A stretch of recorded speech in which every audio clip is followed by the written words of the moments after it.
culture is the most important thing, but I believe that you need to always take a look at where is the hidden thing that is eroding our performance and our profit and our return and the engagement and the satisfaction of the people actually enjoying what they do and coming to work.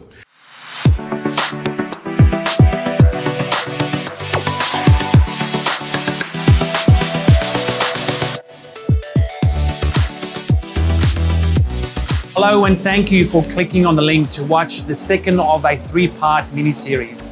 In this particular video, we will talk about the importance that culture plays within a business. Is it just another cliche line that people talk about, the fact that it's important along with vision, mission, and values? Or does it actually really serve us as leaders and help us to attract and retain and help people to perform in business? If you like the content, please like it and share it so others can also get some value out of it. Happy watching. Let's shift quickly to culture.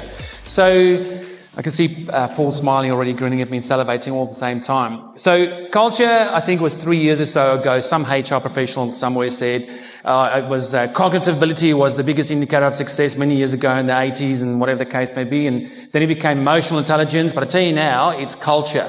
It's the biggest indicator of success in the moment. Is it, or is it just another thing that gets hung up on a wall somewhere next to vision, mission, and values? That's a BS thing, it's a box that's ticked. Or how important is it in business, mate? Well, firstly, I think it's super cool that the people that you work with, on average, and the people in this room mean that we can ask a question that says, is culture important, right? If you go back to the first story I told, I know I talked too much, so you've probably forgotten already, but the whole thing with the food service business.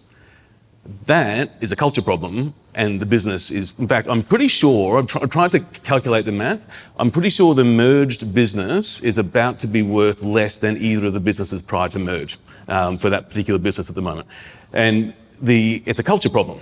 So my magic that I would love everyone to have as a takeaway is that for that business, they just got a consultant in and they know that it's a train wreck and people are crying and leaving and they've got lawsuits and all sorts of crazy action. When it's that bad, it's obvious, right? But the thing is, there's all these little pockets in your business where you're oblivious because people are happy, they're not resigning, everything's going fine. And it's the specific problem that is, so one business can tell they're hemorrhaging money and customers, and the other, everything seems fine until you look and you're like, oh, hang on. So I've got a company I'm working with down in South Australia at the moment that's I think they are, that do research and development of medical equipment. And they're like, when you're looking at the culture in your business, you get best outcomes when you look at individual teams and then roll that up to have a look at the bigger picture as well. And so we work to be the neck muscles for the leaders, right? So they turn their head to where the culture problem is, if there is one, and normally is something. These guys are a great example where they say, we can't really do the individual teams because our reporting structure is so complex that we can't really we'll do this to break it into three, not all the different teams. It's like, right, okay. So yeah, it's cross-functional matrix reporting and all this stuff. It sounds fancy. It's like, all right. So we do their culture survey, and overall, they do have good culture and good retention, and people see a higher purpose, and they're committed to the mission and the values and all that stuff.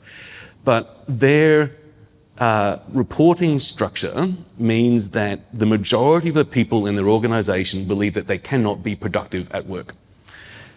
When you cannot be productive at work, you stop trying, right? So all of a sudden you get this 50% or 70% that you're talking about, right? And it's not, so the thing is, culture is the most important thing, but I believe that you need to always take a look at where is the hidden thing that is eroding our performance and our profit and our return and the engagement and the satisfaction of the people actually enjoying what they do and coming to work. So that's my belief. It is the most important, but don't get complacent just because people are turning up and smiling. Look and find where it needs to be optimised. You're nodding a lot there, mate. What are your thoughts? Whether you're talking about it, whether you're measuring it, you've all got cultures in your organisations, right? The primary question for me when I talk to leaders is the culture in service of your vision and mission? Now, we don't need to get into vision and mission, but presume that you've got somewhere for your company or organisation to go. The question for you is the culture in service of that, right? So if we've got a culture that's like, oh, you know, we want to be purer than pure, whiter than white, and people are using drugs at lunchtime and engaging in prostitutes for afternoon tea, then there's a reasonable chance that your vision and your culture, there's a disconnect, right? So it's unlikely you're going to get there if that's the way that your culture has become. The other thing that I'd say is that culture is not just what you do, it's also what you walk past. Anybody ever worked with a brilliant jerk?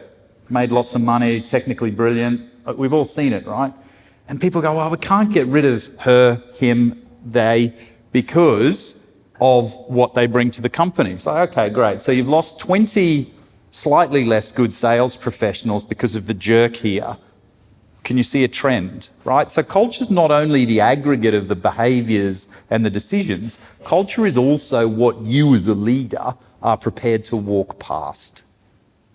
I love that. Really good. Let's get you guys involved. Do you want to give them a clap for that? Because I thought it was really, really insightful. Things that you walk past. Ugh. Okay. Well, when things go wrong, often we get an employment lawyer in. Is it fair to say? Say it again. An employment lawyer. Oh, a lawyer. Right, yeah. So let's say we've stuffed up the cultural side of things. We haven't looked after the people as well as we should have, or something happened.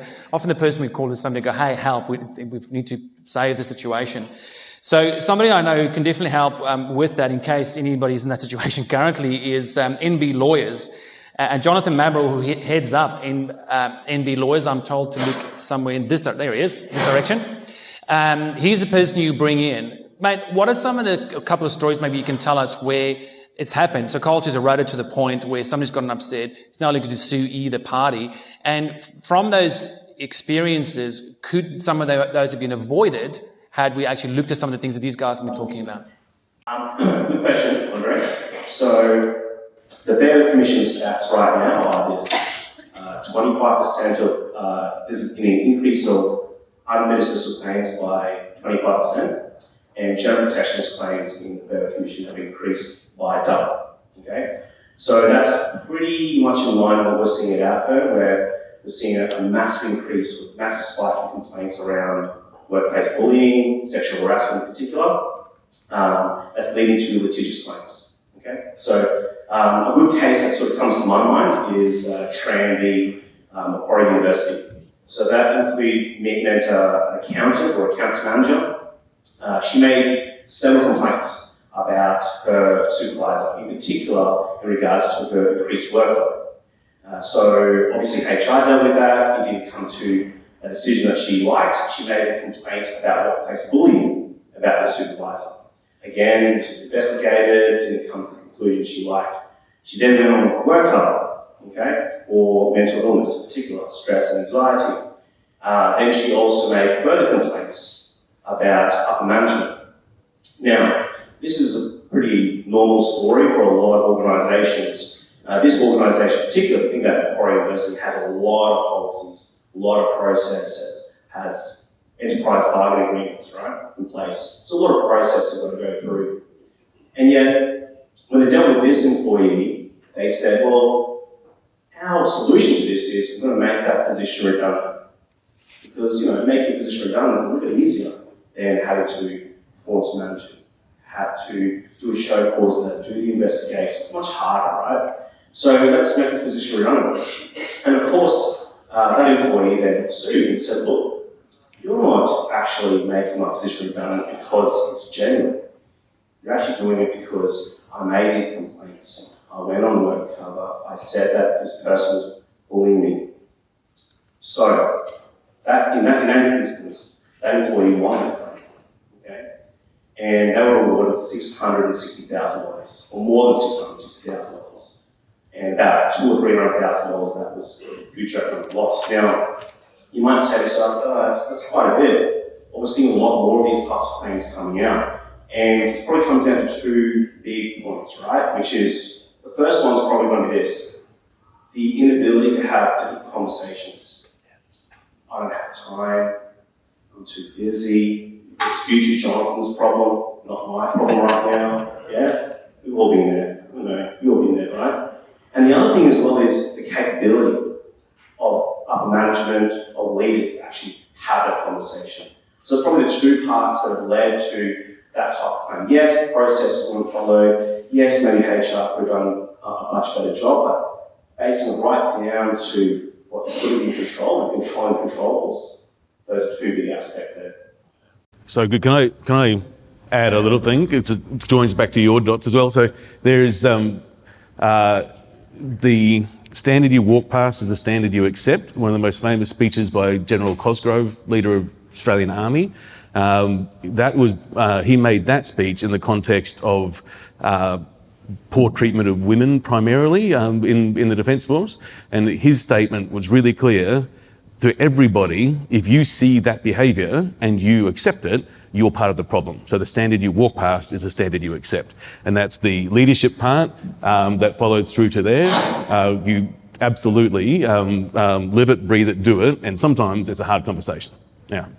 And I mean, just building on that, when we work with senior exec teams, so these are people who've been either technical leaders or managers for anywhere between 2 and 4 decades, the one challenge that they all share universally is they all want to get better at those difficult conversations because they're bloody hard and they will empty your emotional cup, right? You can sit there and hammer your way through a balance sheet, you can do a P&L, you can do all that technical stuff, and because you've been doing it for decades, you're good at it.